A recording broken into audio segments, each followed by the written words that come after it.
Normal ಬೀಚಿಗೆ ಯಾವಾಗಾದ್ರೂ ಹೋಗ್ಬೋದು, ಎಲ್ಲಾದ್ರೂ ಹೋಗ್ಬೋದು. ಆದ್ರೆ ಈ ತರ ಬ್ಲಾಕ್ ಸ್ಯಾಂಡ್ ಇರೋ ಬೀಚಿಗೆ ಹೋಗಿದ್ದೀರಾ ಎಲ್ಲಾದ್ರೂ?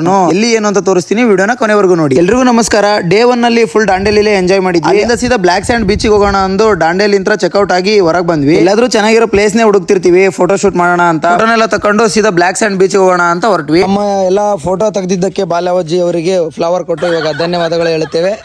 ಹಂಗೆ ಹೋಗಬೇಕಾದ್ರೆ ಒಂದು ವ್ಯೂ ಪಾಯಿಂಟ್ ಐತಿ ಎಂದು ಇಲ್ಲೆಲ್ಲ ನೋಡ್ಕೊಂಡು ಅಲ್ಲಿಂದ ಸೀದಾ ನಾವು ಬಂದಿದ್ದೆ ಬ್ಲಾಕ್ ಸ್ಯಾಂಡ್ ಬೀಚ್ ಕಡೆ. ಏನಪ್ಪ ಬ್ಲಾಕ್ ಸ್ಯಾಂಡ್ ಬೀಚ್ ಕರ್ಕೊಂಡು ಹೋಗ್ತಾನೆ ಎಂದು ಇಲ್ಲೆಲ್ಲ ಬೇರೆ ಕಡೆ ಕರ್ಕೊಂಡ್ ಬಂದೇನೆ ಅನ್ಬೇಡ್ರಿ. ಇಲ್ಲಿ ಏನ್ ಕಾಣಿಸ್ತಿದೆಯಲ್ಲ ಈ ಗುಡ್ಡ ಅಳಿದ್ವಿ ಅಂದ್ರೆ ನೆಕ್ಸ್ಟ್ ಆ ಕಡೆ ಬರೋದೇ ಬ್ಲಾಕ್ ಸ್ಯಾಂಡ್ ಬೀಚ್. ಇದನ್ನ ಟ್ರೆಕ್ಕಿಂಗ್ ಮಾಡ್ಕೊಂಡು ಆ ಕಡೆ ಹೋಗ್ಬೇಕು. ಇಲ್ಲಿಂದ ಸೀದಾ ಏನೇನೋ ಕಷ್ಟಪಟ್ಟು ಟ್ರೆಕ್ಕಿಂಗ್ ಎಲ್ಲ ಮಾಡ್ಕೊಂಡು ಸೀದಾ ಬಂದಿದ್ದೆ ಬ್ಲಾಕ್ ಸ್ಯಾಂಡ್ ಬೀಚ್ ಕಡೆಗೆ. ಇಲ್ಲಿ ನೋಡ್ರಿ ಎಲ್ಲಾ ಬೀಚ್ ಅಲ್ಲಿ ಇರೋ ತರ ಮರಳು ಇಲ್ಲಿಲ್ಲ, ಇಲ್ಲಿ ಬ್ಲಾಕ್ ಕಲರ್ ಇದೆ. ಏನೇ ಅಂದ್ರೂ ಈ ತರ ಡಿಫ್ರೆಂಟ್ ಆಗಿರೋ ಬೀಚ್ ನೋಡಕ್ಕೆ ಒಂಥರ ಫೀಲ್. ಇದನ್ನೆಲ್ಲ ನೋಡ್ಕೊಂಡು ಅಲ್ಲಿಂದ ಫ್ರೆಂಡ್ಸ್ ಜೊತೆ ಎಲ್ಲ ಎಂಜಾಯ್ ಮಾಡ್ಕೊಂಡು ಇನ್ನೊಂದು ಏನಪ್ಪಾ ಹೇಳೋದಂದ್ರೆ ಕಾಲೇಜಲ್ಲಾಗ್ಲಿ ಸ್ಕೂಲಲ್ಲಾಗ್ಲಿ ಯಾವಾಗಾದ್ರೂ ಟ್ರಿಪ್ ಪ್ಲಾನ್ ಮಾಡಿದ್ರೆ ಬಿಡೋದಕ್ಕೆ ಹೋಗ್ಬೇಡ್ರಿ, ಹೋಗ್ರಿ. ಏನಪ್ಪಾ ಅಂದ್ರೆ ಎಲ್ಲಾ ಫ್ರೆಂಡ್ಸ್ ಜೊತೆಗೂ ಹೋಗೋದೇ ಒಂಥರ ಎಕ್ಸ್ಪೀರಿಯನ್ಸ್ ಆಗಿರೋದನ್ನ ನಾನು ನಿಮ್ಮ ಇದ್ರಿಗೆ ಹೇಳ್ತೀನಿ. ಫ್ರೆಂಡ್ಸ್ ಜೊತೆಗೆಲ್ಲ ಹೋದ್ರೆ ಅಂದ್ರೆ ಏನೋ ಒಂದು ಮೆಮೊರೀಸ್ ಇರುತ್ತೆ. ಕಾಲೇಜ್ ಫ್ರೆಂಡ್ಸ್ ಯಾರಾದ್ರೂ ಟ್ರಿಪ್ ಪ್ಲಾನ್ ಮಾಡಿದ್ರೆ ಯಾರು ಟ್ರಿಪ್ ನ ಬಿಡೋದಕ್ಕೆ ಹೋಗ್ಬೇಡ್ರಿ, ಎಲ್ಲಾ ಫ್ರೆಂಡ್ಸ್ ಸೇರಿ ಟ್ರಿಪ್ ನ ಹೋಗ್ಬರ್ರಿ, ಒಳ್ಳೆ ಮೆಮೊರೀಸ್ ಕ್ರಿಯೇಟ್ ಮಾಡಬಹುದು. ಇಷ್ಟೆಲ್ಲ ಹೇಳ್ತಾ ನಾನು ಸೆಕೆಂಡ್ ಡೇ ಟ್ರಿಪ್ ನ ಕಂಪ್ಲೀಟ್ ಮಾಡ್ತೀನಿ. ಮತ್ತೆ ನೆಕ್ಸ್ಟ್ ವಿಡಿಯೋದಲ್ಲಿ ಸಿಗೋಣ, ಬಾಯ್.